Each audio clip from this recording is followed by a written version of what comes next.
Hello guys, అందరు ఎలా ఉన్నారు? అందరు బాగున్నారు అనుకుంటున్నాను. సో ఈరోజు మనం వచ్చేసి ఎక్కడికి వెళ్తున్నామంటే చీరాల్లో వెళ్ళడానికి ఏం లేదు, ఒక్క బీచ్ తప్ప. సో ఆ బీచ్ని మీకు చూపిద్దాం అనుకుంటున్నాను. సో నేనైతే వైజాగ్ వెళ్ళినప్పుడు ఫస్ట్లో నాకు బీచ్ అంత ఎగ్జైట్మెంట్గా ఏమనిపించేది కాదు. కానీ మా ఫ్రెండ్స్ ఉండేవాళ్ళు కొంతమంది, వాళ్ళు చిన్నప్పటి నుంచి ఎప్పుడు బీచ్కి వెళ్ళేదంట. సో బీచ్ని చూస్తే ఎగ్జైట్ అయ్యేవాళ్ళు. సో మీలో అలా ఎంతమంది ఉన్నారో కామెంట్ చేయండి. నేనైతే చిన్నప్పటి నుంచి బీచ్ దగ్గరే పెరిగా కాబట్టి మేబీ నాకు అంత ఎక్సైట్మెంట్ ఉండకపోవచ్చు. ఈరోజు బ్లాగ్ అయితే చాలా బాగుండబోతుంది. వీడియోలోకి వెళ్ళే ముందు సబ్స్క్రైబ్ చేస్తే మాత్రం మర్చిపోవద్దు. చలో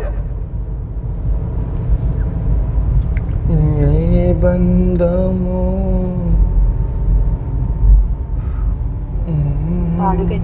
ఏంది పాడేది? ఇందిరా పాడేది.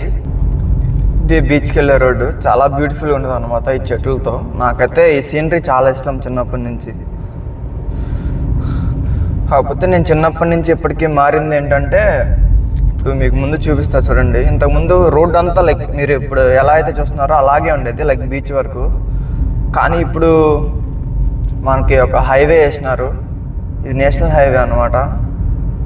సో రోడ్డు కొంచెం పెద్దగాను వెళ్ళడానికి వీలుగానే అయింది. అయినా సరే మనం జాగ్రత్తగా వెళ్ళాలి, ఎందుకంటే చూసారు కదా పోటుగాళ్ళు అందరూ ఆపోజిట్ వేలో చాలా కాన్ఫిడెంట్గా వస్తారు. మళ్ళీ వాళ్ళని గుద్దామనుకోండి మనకే బొక్క. ఒక రోడ్ చూసుకోకుండా గుద్దారని చెప్పి మనల్ని అంటారు.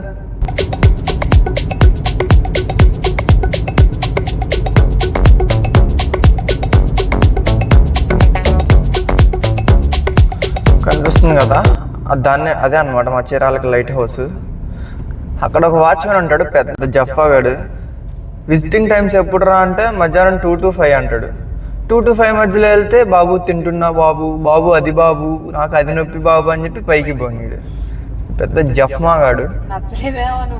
నేను నచ్చకపోవడం ఏంట్రా, నేను నాడి పెళ్లి చూపులకి వెళ్తున్నాను. నాకు షాల్వా కప్పాల్సింది పోయి, నన్ను పొగడాల్సింది పోయి, ఏంది మాటలు? ఇటు చూడు అంకుల్, హ్యాపీగా ఆటో రాంగ్ రూట్లో చాలా కాన్ఫిడెంట్గా వస్తున్నారు. అది అలా ఉంటుంది. అసలు మీరు కానీ ఇక్కడ డ్రైవింగ్ నేర్చుకుంటే మీరు ఎక్కడే నడుపుతారు. అది వచ్చేసాం, బీచ్ ఆల్మోస్ట్ కనిపిస్తుంది. ఇది వేటకెళ్ళే టైం అనుకుంటా, బోట్లన్నీ బీచ్లోనే ఉన్నాయి. సో ఇప్పుడు మిగి దిగాక బీచ్ చూపిస్తా. అదే అనమాట మన చీరాల బీచ్. ఇక్కడ టోల్స్ అని కనపడుతున్నాయి చూసారా, జస్ట్ ఈ బ్యానర్లో మాత్రమే ఉంటాయి. ఎవరు టోల్ కట్టరు, ఎవరు టోల్ తీసుకోరు.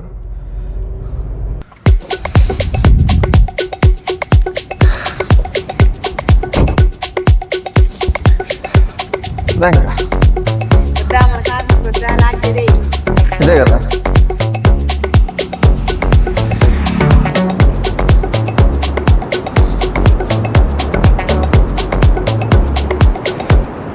ఇదే అన్నమాట మా చీరాల బీచ్.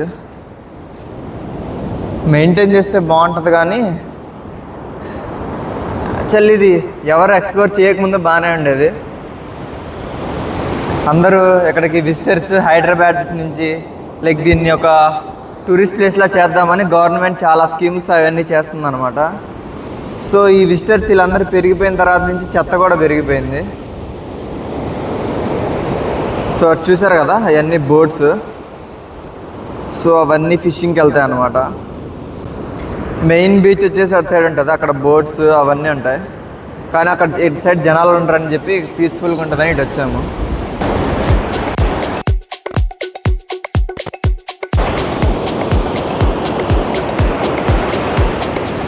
ఇదే అనమాట బీచ్. సన్ అయితే కనపడట్లేదు కానీ చాలా ఎండగా ఉంది.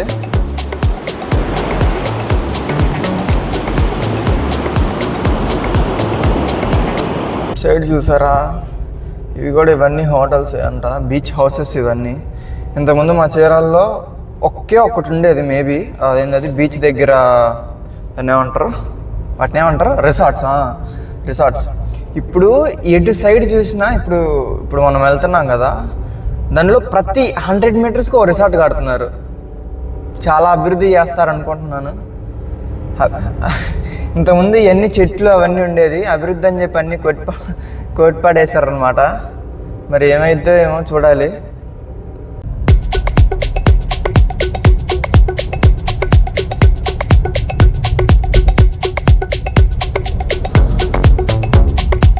అది ఆ గొర్రెలు కూడా బీచ్ని ఎంజాయ్ చేయడానికి వచ్చాయి. చెప్పా కదా అన్ని రిసార్ట్స్ కడుతున్నారని. ఇదిగోండి, ఇది ఇంకా కట్టలేదు. ఇవన్నీ ఆ పక్కన వేసిన ప్లాట్లు అవన్నీ ఇంకా ఈ రోడ్డు మొత్తం ఇంకా రిసార్ట్సే. ఒక్కడ చూడండి ఎంత పెద్దగా కడుతున్నారు. ఇంతమంది రావడం మంచిదే కానీ, ఎక్స్పోజర్ దొరకడం మంచిదే కానీ, నేను చిన్నప్పుడు చూసిన ఊరు లైక్ అది అభివృద్ధి అంటే లైక్ అప్డేట్ అవ్వాలి కానీ మరీ ఇంకా లైక్ నేను చిన్నప్పుడు చూసిన ఊరికి ఇప్పుడు ఊరికి మళ్ళీ నేను తర్వాత చూసే ఊరికి అసలు సంబంధమే లేకుండా మాత్రం ఉండడం నాకైతే ఇష్టం లేదు. మరి అంటే హైదరాబాద్ లైక్ ఇక్కడ మోస్ట్లీ అందరూ హైదరాబాద్ నుంచి ఇక్కడ చాలా దగ్గర అనమాట, లైక్ 4-5 hours అంతే. సో మ్యాక్సిమం అక్కడి నుంచి వస్తూ ఉంటారు. సో వచ్చిన వాళ్ళు వచ్చినట్టు ఉండకుండా ఆ బీచ్ నిండా చెత్తేస్తారు.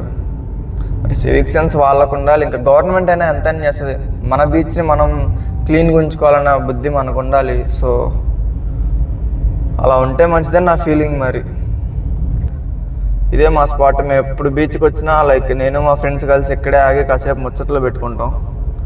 ఇప్పుడు దీన్ని కూడా రిసార్ట్స్ అని చెప్పి ఈ బీచ్ని కూడా ఏకే బీచ్ రిసార్ట్స్కి ఇచ్చేసారు. సో ఇది చెప్పే కదా మొత్తం రిసార్ట్సే.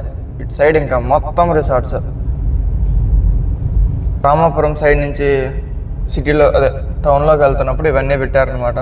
టర్ఫ్ కూడా పెట్టారు. ఈట్ అండ్ ప్లే అంట. ఈట్ అండ్ ప్లే ఇంకా 2 రెస్టారెంట్స్లా ఉన్నాయి. ఇది ఒక టర్ఫ్. ఈ టర్ఫ్కి ఏదో ఒకటి రోజు వచ్చి క్రికెట్ ఆడాలి. ఆ వీడియో కావాలనుకుంటే కింద కామెంట్ చేయండి, పక్కా చేద్దాము. మ్యాక్సిమం అంతే. ఇంకా ఈరోజు మీ చేత మీకు బీచ్ చూపిద్దాం అనుకున్నాను. ఇప్పుడు మనకి ఏమన్నా పనులు ఉన్నాయా? ఇంటికి వెళ్ళడమే. మేబీ సరుకులు కూడా కొన్ని కొనుక్కోవాలి. మేబీ అది కూడా ఉంటుందేమో ఉంటే.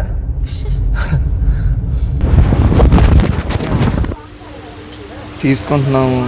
ఆ లిస్ట్లో ఏమేమి ఉన్నాయో, ఎండు శనగపప్పు, పచ్చి శనగపప్పు అంటే ఏందో కూడా తెలియదు. ఈ పైన వచ్చేసి కిడ్స్ సెక్షన్. ఇంకా పిల్లల్ని ఇక్కడ తీసుకొచ్చామంటే ఇంకా కిందకి రారు. జీవితంలో ఎన్నో కష్టాలు ఉంటాయి మామ, కానీ అవన్నీ వదిలేసి ప్రశాంతంగా నవ్వుకో. ప్లాస్టిక్ సరుకులన్నీ ఇట్లా అయినాయి. ఇంక సరుకులను ఇంకా ఎక్కువ తొలిమెట్టు అని చెప్పి ఇంకా తీసుకెళ్ళిపోవడమే. సో ఐ హోప్ ఈ వీడియో మీ అందరికి నచ్చింది అనుకుంటున్నాను. మరో కొత్త వీడియోతో మళ్ళీ మీ ముందుకు వస్తాను. Until then take care, bye bye.